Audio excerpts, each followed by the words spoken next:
Okay. Hello, world historians. We've all been in this situation for about a week now. I hope you're all coping well. On my part, we're doing okay. The hardest thing is that we have run out of coffee, and the store is out of coffee. It's out of all forms of caffeine except for this thing, blue Red Bull, which seems like a contradiction in terms. I guess you could call it Purple Bull. I had one. They're pretty disgusting. Desperate times. First bit of news, you might have noticed that I've not been responding to your discussion board posts. The reason for that is I don't know exactly what happened, but I have lost access to my Blackboard. I tried to log in. It said someone had logged in too many attempts or something like that. So I tried to call the tech support office, which is actually just some dude named Lucas, and he's not around, I guess because of the shelter in place that we're all living under. So hopefully he'll be back soon. So we're just going to jerry-rig a solution to that problem for now. So for you all in my world history class, I can't see your discussion board posts. If you have urgent questions, please email them to me and I'll respond to them by email. And in order to kind of try to just get some kind of temporary solution in place, I've given Raj, and I hope I've done it right, access to a shared folder. And I thank you very much, Raj, for talking me through that process. So Raj is going to post stuff for me. He's going to edit the videos, post them directly, and he'll keep me up to date on class stuff, okay? And kind of give me a digest of the discussion boards and send them to me, and I'll respond to your questions. When you have them, as I understand it, there have been no questions on any of the readings thus far. I hope you're doing them.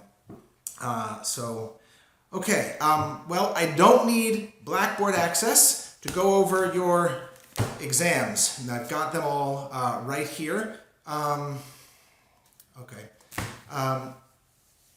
So to give you a sense of how it went, I thought I would just read some of the highlights. Don't worry, if you're worried about FERPA, I'm not telling who wrote these things, but I did have quite a few that made me chuckle, made me feel like I needed to address some things. Okay, so first of all, for those of you in world history until 1500, this was a number of you.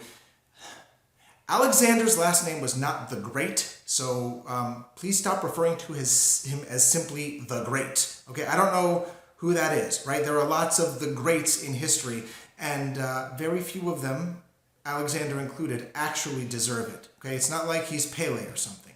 No, you don't know who Pele is, so Raj, take that out. Let's see.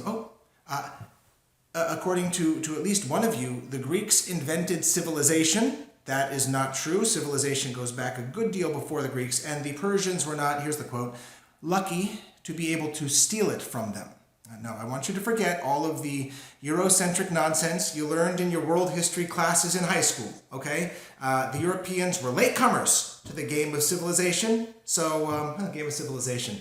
I've been playing a lot of that. So please make sure that you don't agree with the European historians who think that Europe is the center of the universe. It's not. Okay. All right, I have to apologize. Apologize for this one, but this is why you proofread, okay? This is a direct quote. Lots of people have erected empires, but the Mongol Empire was the most vicious erection the world would have ever seen. So, if you don't know why that's a problem, I can't help you. And also, an apropos quote on this one, the Black Death, right? We're dealing with our own pandemic right now. The Black Death was particularly harmful, you told me, in places that were inhabited. It's true. It left vast swaths of Siberia, which was uninhabited, utterly untouched. Okay? It was a human disease. It happened in human bodies, so it didn't happen in places where there weren't humans. So thank you all for those. And in my second world history class, again, some of these are just small mistakes, like the quote, America challenged Great Britain with an army of minute men.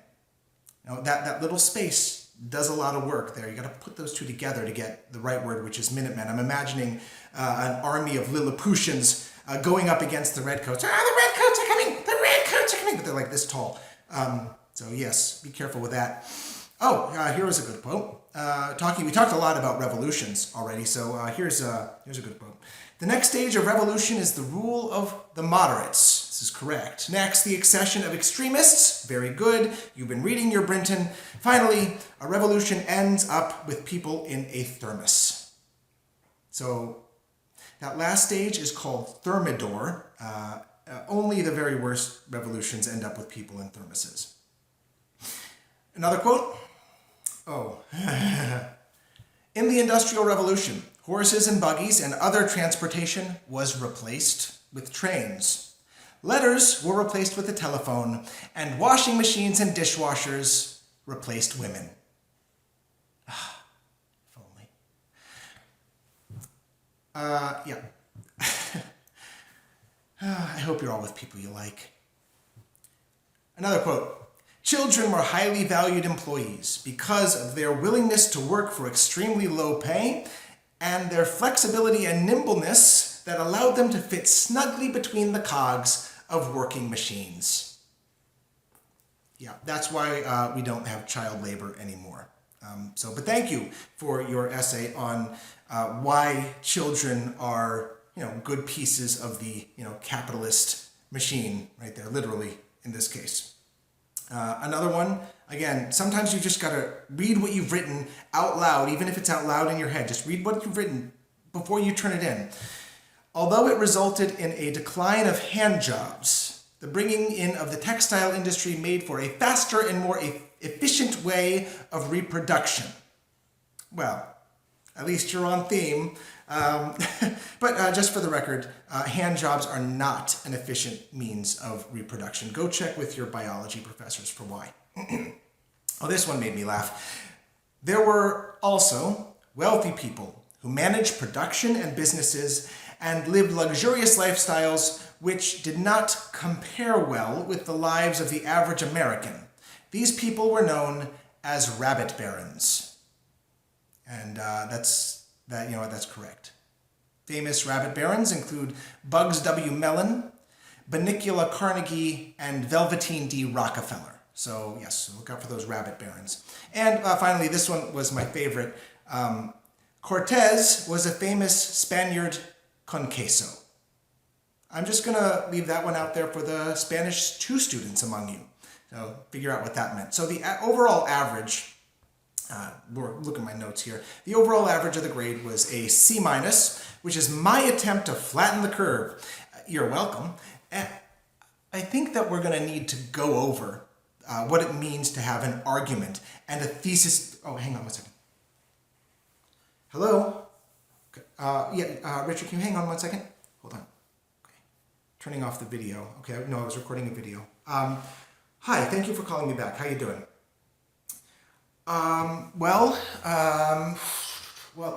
No, she got home on that Thursday, and it was there in the mail, and I think she got to it first because,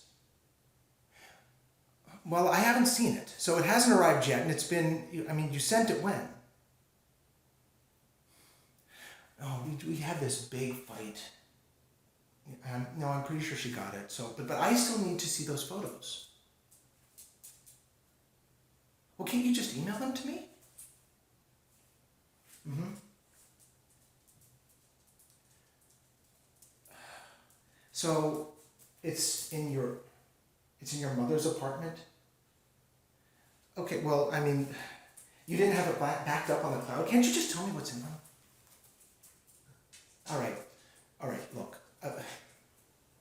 No, I really can't talk right now because I'm not, when am I ever home alone? Listen, I need you to send them to me and send them to me by email, all right? 2 weeks? Okay, all right, fine, as soon as you can then.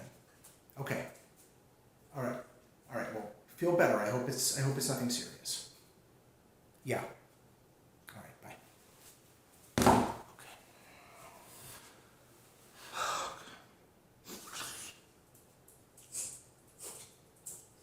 All right. Okay. All right. Let's get this started.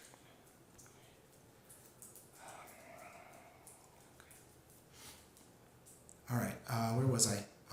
Okay, I'm recording. All right. Yeah, so I think we're going to need to go over what it means to have an argument and a thesis. So I'll be sending some remedial readings on to Raj. And if you got a C- or below, you're going to have to read it.